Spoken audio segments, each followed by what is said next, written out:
Hi there, my name is Anthony Ricciuti. I am a graphic designer, web designer, and I work in a marketing department here at Canada College. I, um, I am a professor as well. I teach part-time in the graphic design program, and I've taught web design, and I have built many websites for local clients in North Bay, Ontario. So these are some top 10 tips you often see, and these are ones that I kind of stick to when I'm designing a new website and to make that website, make that website strong, stick out, and when someone lands on it, they know they're on something special. So these tips are for a new website, or say if you're upgrading or making some changes to a current website. So things to take into consideration, me being a designer, this is like kind of number one, is displaying a strong brand. Your brand needs to be clear. People need to know this is your website. Your colors need to be all over the website. Your fonts need to be continuous and used throughout. So again, when you're on your website, you want to make sure your brand is dominant. And if someone goes on another page on your website, they still know they're on your website. So your brand, your message needs to be clear. So a second tip is make it easy to navigate. So your menu bar, the buttons on your website, everything should be clear and consistent throughout. People should know what page they're on, how to get back to a previous page, and they should always know where they are located on your website. So making navigation easy on your website is very important. Make things easy to find and use. So the navigation menu, again, it should always be visible, not just, I like to design my website so you land on the page, you see the nav bar at the top, but as you start scrolling, maybe the nav bar continues along the top, it shrinks down, or it pops on the side. There's many ways to do this, but those important navigation menu buttons should always kind of be visible. Your buttons should have good contrast from other items on your website, so people clearly know that's a button that does something. Maybe it's a learn more button, or go to the shop, or buy. The buttons should stick out like a sore thumb. People should know if I interact with that, it's going to do something. And the way you design your website in terms of making things easy, the website should look and work just as good on desktop as it does on mobile. Consistency, this also kind of goes back with your branding. You want that to be consistent, but viewers should never feel lost when they're on your website. Again, they should never stumble across a page that doesn't feel like it belongs to your site, or it was stitched in from something else. Your website should be consistent throughout. This kind of goes with any design project. Often you hear it, but keep it simple. Content is important, but remember not to overcomplicate things and make use of negative space. Just because it's a web page and it's an endless page, you could make it as long as you want. Doesn't mean that's the solution. I know working in the print industry, sometimes a client buys a physical ad and they try to put as much information in that little space as possible, which is a sore. It gives your viewers a sore in their eye when they're viewing that. So you want to make use of negative space. Give your viewers room to breathe when they are navigating your site. Don't overcrowd.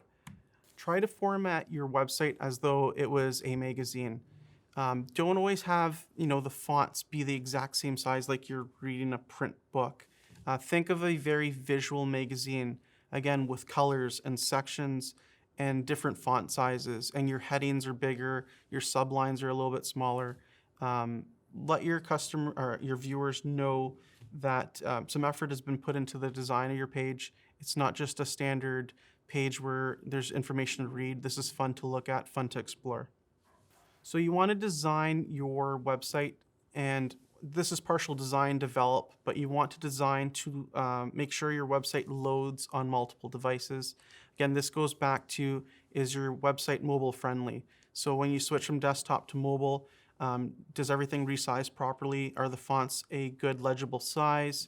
Is it easy to navigate? And also the loading speeds. We need to take into consideration not everybody lives in an area with high-speed internet. Some people live out in the rural country and their internet is slow. And you need to make sure your website is optimized, your photos, your media is optimized to be viewed on multiple playing fields. So your content should be designed and written with a target audience in mind. Remember who you're catering to and trying to attract to your website. And myself, I'm a designer, and oftentimes when I see a client of mine, sorry, presenting a lot of content, a lot of text, I oftentimes encourage them to hire a proofreader, a copywriter, someone to look it over that especially specializes in making sure content is search engine optimized and ready for the web. Plan the end user's experience. And what I mean by that is from the very beginning, you have goals in mind when they land on your website. Maybe write down those goals. It's not just land on the website and hope nothing happens. You want to again trigger that call to action. You want them either to start shopping, you want to show them your promotions, you want to let them know that they could book an appointment, maybe you're a spa. You want them to see that calendar, what's available. You don't want them to go digging for this information. So again, it's more about the call to action, but you want to have an end goal in mind when approaching this.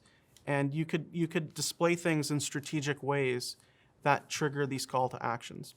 Make sure your website is compliant and accessible. So again, review levels of web accessibility. So a lot of people aren't aware, but I think as of 2014, a lot of websites there are standards, and I think it's if your business employs more than 50 people, but it's really important to follow web standards. It doesn't matter what size of website that you have. So a web standard, for example, could be when you put an image on a website. A lot of us aren't aware of this, but an image could have a tag or words associated with it. So if you are visually impaired, you can hover over a photo and it'll say what the photo is displaying. So there's a lot of these accessibility rules, and there is, it's called WCAG, the 2.0 requirements, and these are web standards that companies need to meet and make sure their website is accessible for multiple purposes. And again, it's not just pictures, even something as simple as the contrasting colors. So if you have a certain color of text on a certain color of background, there is a level where it's acceptable and unacceptable because some people have difficulty seeing certain colors. So there is a guide. It's very important to review and pick up on these things because you want your website to be accessible to everybody.